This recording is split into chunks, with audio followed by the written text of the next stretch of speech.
आइए दोस्तों, स्वागत है आपका ज्ञानोजन कुंज क्लासेस में। हम पढ़ रहे थे क्रांतिकारी आंदोलन के द्वितीय चरण के बारे में।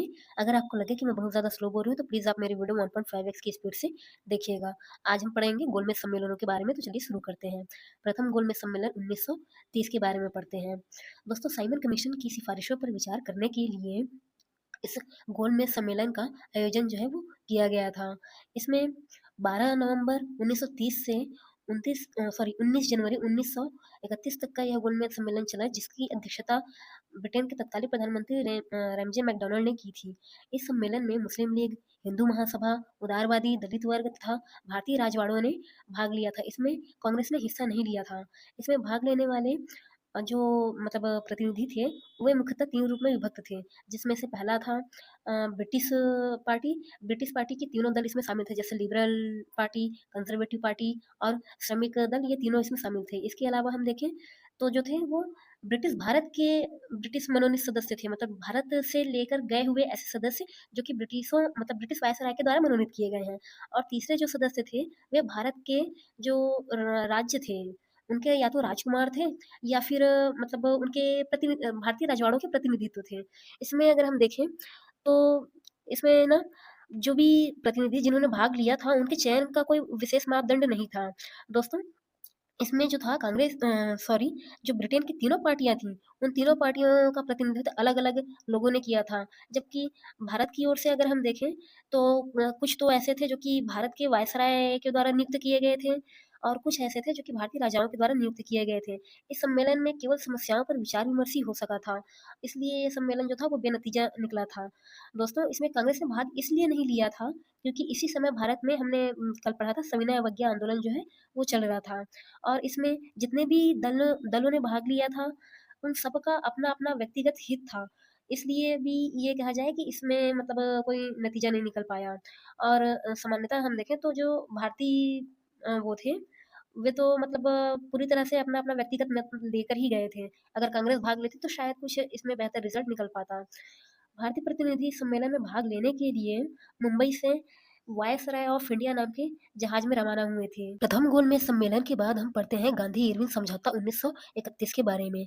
25 जनवरी 1931 को गांधी जी तथा अन्य सभी नेता जो कि सविनय अवज्ञा आंदोलन के दौरान जेल में चले गए थे, उन सबको अंग्रेजी सरकार ने बिना किसी शर्त के रिहा कर दिया। तब 19 फरवरी 1931 को गांधी जी ने तत्कालिक वायसराय लॉर्ड इरविन से भेंट की और उनसे बात की। उन दोनों की बातें जो है वो 15 दिनों तक चली, जिसके परिणामस्वरूप 5 मार्च 1931 को एक समझौता हुआ, जिसे गांधी इरविन समझौते के नाम से जाना जाता है।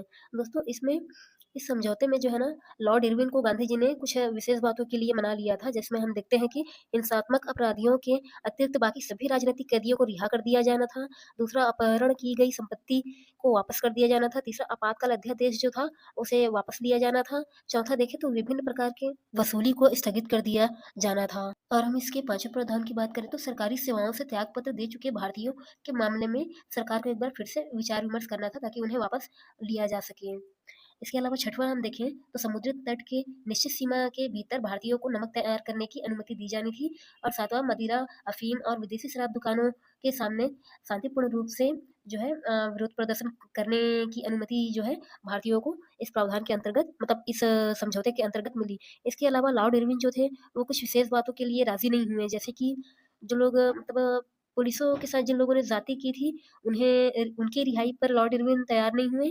और भगत सिंह और उनके जो साथी थे, जिन्हें फांसी की सज़ा सुनाई गई थी, उनको भी रिहा करने की बात पर लॉर्ड इरविन जो है वो राज़ी नहीं हुए। इसके अलावा उन्होंने गांधी जी को भी कुछ विशेष बातों के लिए मना लिया, जैसे कि गांधी जी अब इस समझौते के अंतर्गत जो सविनय अवज्ञा आंदोलन था उसको स्थगित करने की बात पर राज़ी हो गए।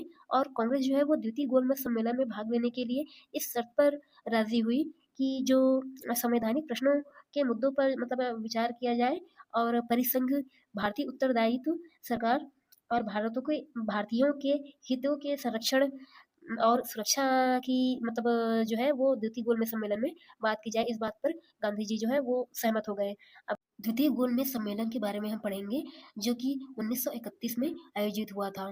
कांग्रेस के प्रतिनिधित्व के रूप में गांधी जी द्वितीय गोलमेज सम्मेलन में भाग लेने के लिए 29 अगस्त 1931 को लंदन के लिए रवाना हुए। 7 सितंबर 1931 से 1 दिसंबर 1931 के बीच तक यह जो मतलब इस सम्मेलन में गांधी जी के राजपुताना नामक जहाज में गांधी जी के साथ महादेव देसाई, मदन मोहन मालवीय, घनश्याम दास बिरला और इसके अलावा देवदास गांधी, मीराबेन और महिलाओं का प्रतिनिधित्व करने के लिए सरोजिनी नायडू जी भी उस जहाज में मौजूद थी। यहाँ दलित वर्ग के जो नेता थे, दलित वर्ग के लिए क्या कहना चाहिए, पृथक प्रतिनिधित्व के मुद्दे पर डॉक्टर बी आर अम्बेडकर और गांधी जी के बीच टकराव की स्थिति बन गई।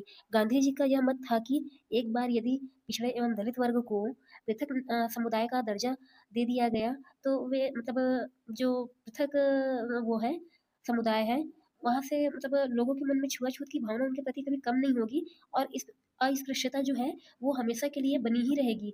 और इससे मतलब गांधी जी ये बात बहुत अच्छे से समझ गए थे कि पहले तो मुस्लिमों ने सॉरी ब्रिटिशों ने जो है मुस्लिमों को पृथक निर्वाचन मंडल दे दिया, इससे हिंदू मुस्लिम आपस में बढ़ गए और उसके बाद अगर अब जो दलित वर्ग है उनको भी अगर पृथक निर्वाचन मंडल दे दिया जाए या उनको भी कम्युनल अवार्ड दे दिया जाएगा तो यहाँ से फिर हिंदू-हिंदू भी आपस में बढ़ जाएँगे।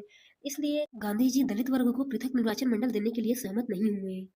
इस सम्मेलन में सरकार भारतीयों की जो मुख्य मांग थी पूर्ण स्वतंत्रता की, उस पर किसी भी तरह के विचार करने में पूरी तरह से असफल रही। इसलिए गांधी जी जो थे वो 28 दिसंबर 1931 को भारत वापस लौट आए। जब गांधी जी वापस भारत लौटे तब उन्होंने सविनय अवज्ञा आंदोलन को पुनः प्रारंभ करने का निर्णय लिया।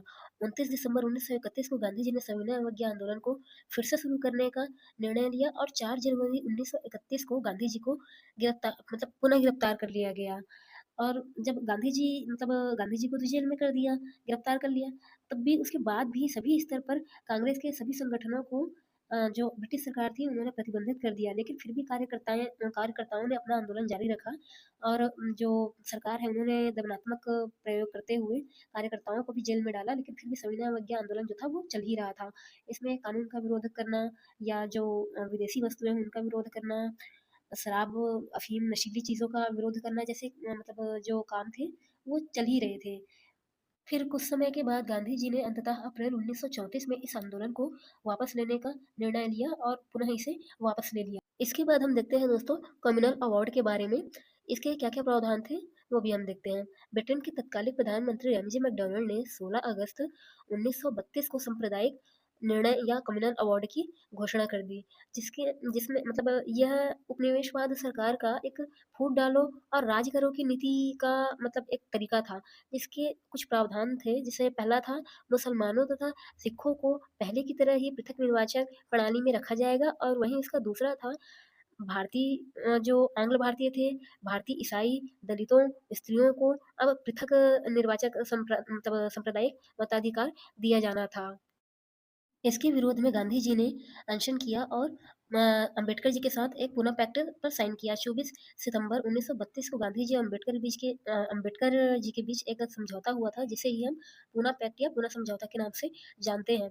गांधी जी ने जो कम्युनल अवार्ड दिया था उसके विरोध में अंबेडकर जी के साथ ये समझौता किया था, जिसमें हम देखते हैं दलित वर्ग के लिए पृथक निर्वाचन मंडल समाप्त कर दिया जाए। दूसरा था इसका प्रांतीय विधानमंडलों में दलित वर्ग के लिए 147 सीटें आरक्षित करने के लिए गांधी जी जो है वो सहमत हुए।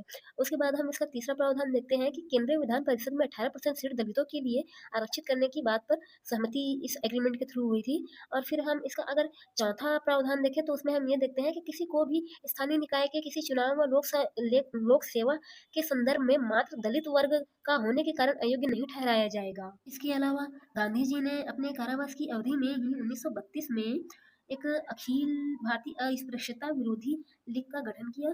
इस साल इन्होंने हरिजन सेवक संघ की भी स्थापना की थी, जिसमें प्रथम अध्यक्ष घनश्याम दास बिरला जी थे। 1933 में गांधी जी ने हरिजन नामक एक साप्ताहिक पत्रिका का भी प्रकाशन किया था। इसके बाद दोस्तों हम आज का अपना लास्ट टॉपिक देखते हैं, तृतीय गोलमेज सम्मेलन के बारे में पढ़ते हैं।